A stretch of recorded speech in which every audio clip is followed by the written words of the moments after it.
Welcome, my name is Elaine Marie Rose, and today I want to offer a feminine divine wisdom teaching on sovereignty, specifically divine sovereignty. What does sovereignty actually mean, and how do we, as both men and women, accomplish sovereignty in our lives? So, divine sovereignty is really at its root is teaching us how to be the creators of our own world and reality. And that's a manifestation teaching that we hear a lot about. You're creating reality, you're creating everything that's happening to you in your life. And many of us, I think, and rightfully so, have a really difficult time understanding this teaching of sovereignty and what it really means.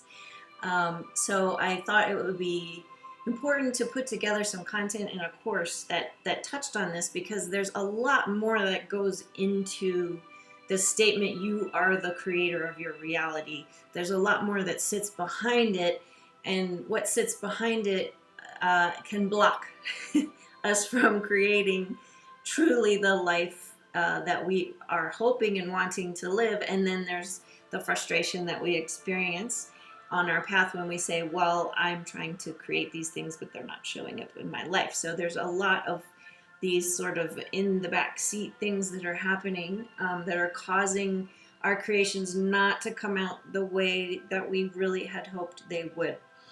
And so I really want to spend a good bit of time providing some insight into why this is, because I think that while the manifestation teachings are not incorrect, they are, in truth, that is absolutely true. You are a sovereign being that is creating your reality.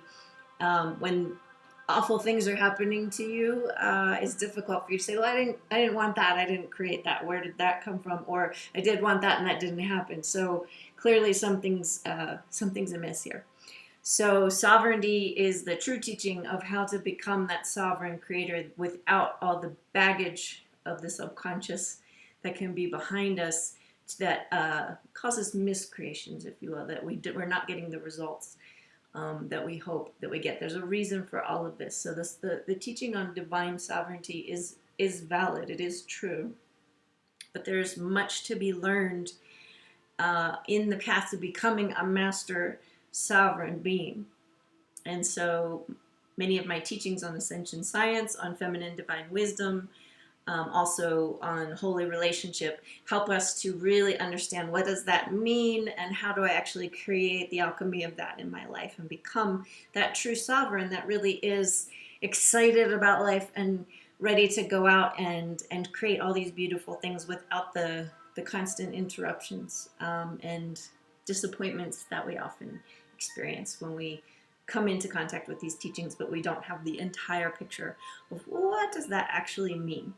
So this is the introduction to the topic, and I'll be offering much deeper courses and content on the topic of divine sovereignty as we move forward.